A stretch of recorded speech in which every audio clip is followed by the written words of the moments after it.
In this tutorial, I want to show you how you can download and add brand new fonts in your spreadsheet in Microsoft Excel.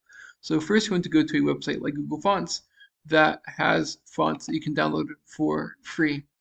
And let's just say I wanted to add in this new font right here, be by scenario because I like the boldness to it.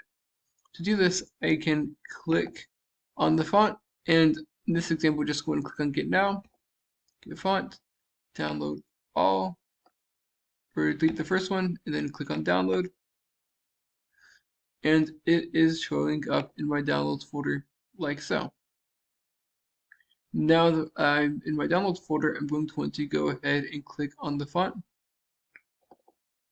And this is kind of what the font looks like in different sizes. And from here, I'm going to want to click on Install to install the font onto my computer. I like Google Fonts just because it's coming from Google and it's very trusted. So downloading a font from Google Fonts is, in my opinion, fairly trustworthy. So now the new font is installed on my computer, and I'm going to want to go back to Excel, and I'm going to get out of Excel and then go back into it, kind of restart it, so the new font will then show up. So then I close out of Excel. I don't want to save this. I go back into Excel. Give us a second for it to load.